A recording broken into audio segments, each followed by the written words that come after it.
ওমর রাদিয়াল্লাহু তাআলা আনহুকে যখন জিজ্ঞাসা করা হইল কি কোনো ব্যক্তি এক কাপড়ে কি সালাত আদায় করতে পারবে, বললেন উত্তরে তিনি এজা ওয়াসাল্লাহু ফাউসিউ, যখন আল্লাহ রাব্বুল সঙ্গতি দিয়েছেন, মানে আল্লাহ তোমাদের রেজেককে প্রশস্ত করেছেন। ওয়াসা মানে প্রশস্ত করা, আর্থিক সঙ্গতি।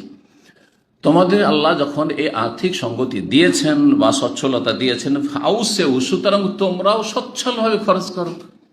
আরে দুটো চারটা কাপড় আছে তো কেন একটা কাপড়ে সালাত আদায় করবে? তাহলে বোঝা যাচ্ছে আজকালকার জামানায় কেউ একেবারে নিম্নমানের কাপড়ে সালাত আদায় করবে, এটা পছন্দনীয় না। জায়েজ কিন্তু পছন্দনীয় না, কারণ ভালো ভালো কাপড় আছে। আমার এই রকম কাপড় আছে তো আমি লুঙ্গি পরে কেন মসজিদে যাব, তাই না? আমার কাছে জুব্বা আছে তো আমি গেঞ্জি গায়ে দিয়ে আর গামছা গায়ে দিয়ে কেন সালাত আদায় করবো? বুঝতে পারছেন না?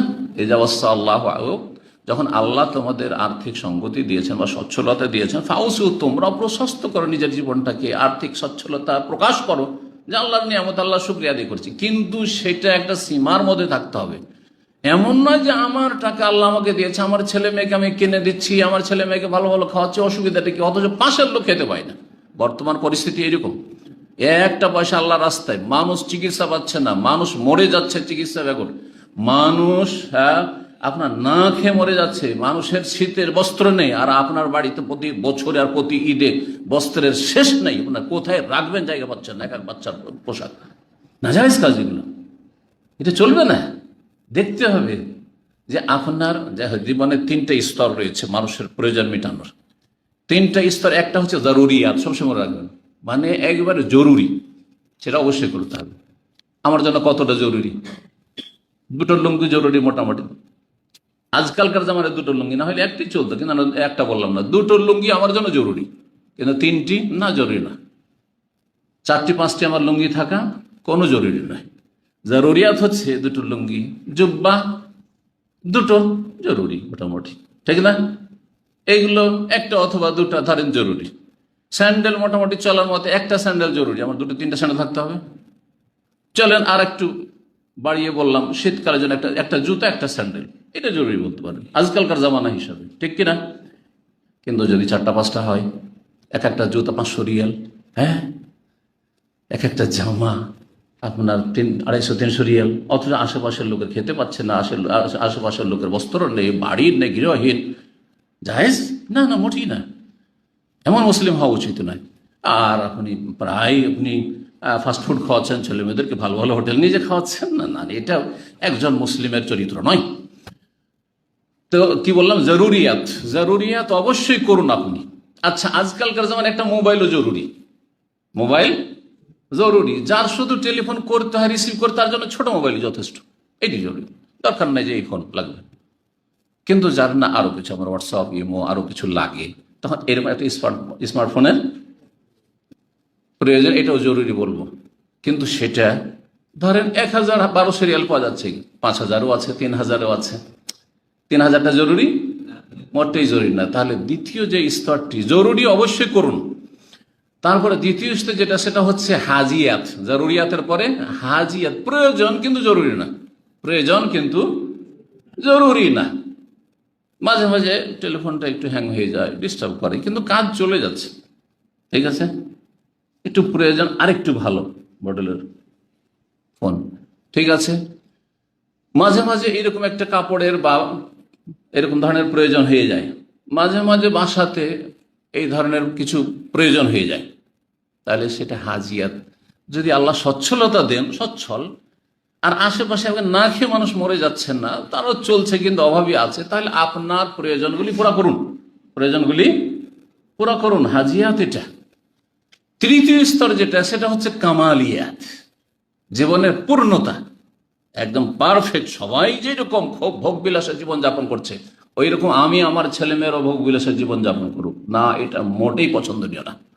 আজকাল অধিকাংশ মুসলিম, অমুসলিমদের কথা বাদ দেন, অধিকাংশ মুসলিম কামালিয়াতের পিছনে ছুটেছে।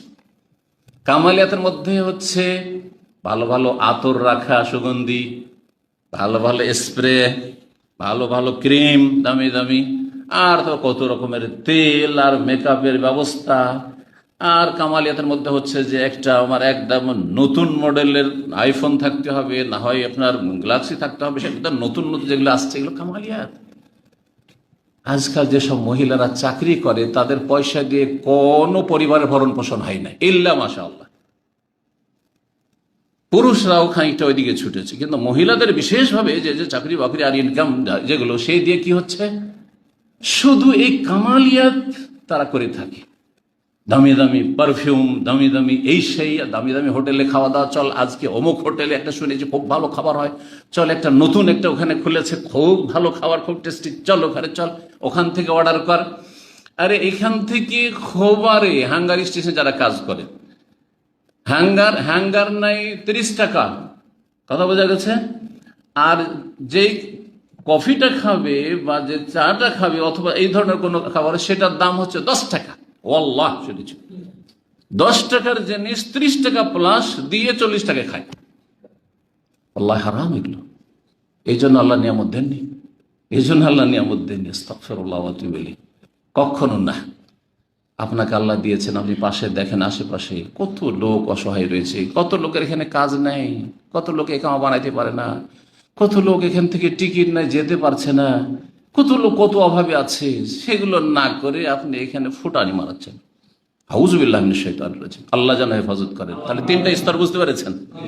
জরুরি কাজগুলি অবশ্যই করুন, হাজিয়াত প্রয়োজন আছে, আল্লাহ দিয়েছে যথেষ্ট, আলহামদুলিল্লাহ ইনকাম আছে, আর আমি দান সাদকাও করছি, ওটাও ঠিক রেখেছি, ব্যালেন্স ঠিক রেখেছি, আর কিছু প্রয়োজনও পুরা করছি, একটু করেন, অসুবিধা নেই। মাঝে মধ্যে করেন, অসুবিধা নেই।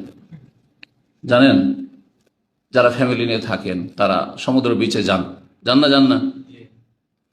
এক লোকের সেই জামানায় বেতন আমার বেতনের চাইতে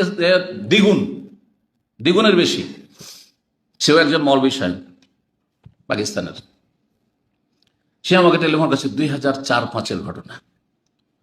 বলছে যে শেখ, পরিচিত মানুষ, ভালো একটা চাকরি করে, বলছে শেখ কিছু টাকা ধার দিতে পারবেন, কিন্তু তার সম্পর্কে আগে আমি অলরেডি শুনে নিয়েছি আমার উর্দু ভাষী ভাইদের কাছে, যে ওকে কখনো ধার দিবেন না।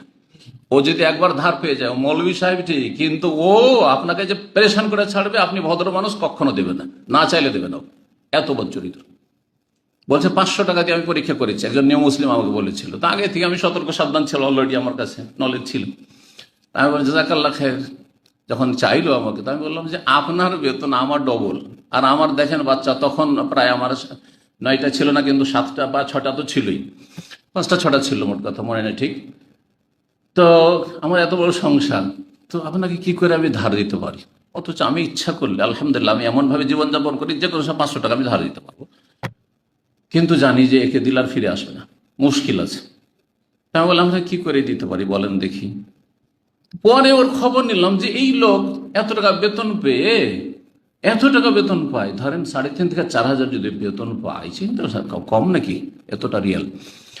তো সে যদি ধার চায়, কেন ধার চায়? তো অন্য যারা আরো মানে তার সাথে সম্পর্ক রাখে, জিজ্ঞেস করলাম ব্যাপারটা কি। বলছে যে ও যখন কর্নিশে যায় ফ্যামিলি নিয়ে, তখন গেল সুপার মার্কেটে, সেখান থেকে পানি কিনবে, তারপরে ওই আপনার প্রত্যেকের জন্য একটা করে 7 আপ বা ওই ধরনের, এই যে বড় বোতল না, যে ফ্যামিলির জন্য একটা বড় বোতল কিনে নিলি 7 আপের, না এইরকম না, প্রত্যেকের জন্য পেপসি 7 আপ আলাদা আলাদা, ওই যে আপনার কি এইগুলো বলে স্টিলের না কিসের, অ্যালুমিনিয়ামের, সেগুলো।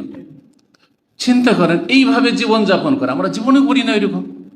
যদি নিয়ে একটা বড় লাভান নিলাম, প্রত্যেকের জন্য আলাদা নয়, একটা বড় কিছু নিলাম, অথবা নিলাম না, বাসা থেকে কিছু তৈরি করে নিয়ে গেলাম, বাসার নাস্তা করলাম, বোঝা গেছে। ভালো ওই রকম হোটেলে যাওয়ার কোনো প্রয়োজন করে না, আমরা বাসায় তৈরি করে খাবো। জি, যেটা 5 রিয়ালে তৈরি হবে বাসাতে, সেটা ওখানে আমাকে 25, 30, 50 রিয়াল লাগবে বাইরে হোটেলে, ইত্যাদি। দেখেন তৌফির এটাকে বলা হয়। তো দেখেন, মানুষ নিজে অভাব তৈরি করে নেয়। তো এইরকম চরিত্র ভালো না। আল্লাহ যেন বুঝার তৌফিক দান করেন। কথা অন্যদিকে গেছে, কিন্তু কিসের জন্য জরুরি আপনাদের লাইফে, কারণ অনেকে চলতে জানে না, অনেকে খরচ করতে জানে না, অনেকে গরিবদের দেখাশোনা করেন না, শুধু নাফসি করতে থাকে জাহান্নামের মতো, খালি হালমি মাজিদ, আর কোথায় পয়সা আছে। জি, এই কারণে শুধু। তো ওমর রাদিয়াল্লাহু তাআলা জামানায় যখন আল্লাহ রাব্বুল আলামিন নিয়ামতের দ্বারকে প্রশস্ত করলেন, তখন তিনি বললেন যে আল্লাহ দিয়েছেন, সুতরাং এক কাপড়ে না, দুই কাপড়ে পরো। কেন এক কাপড়ে তোমার সালাত আদায় করবে?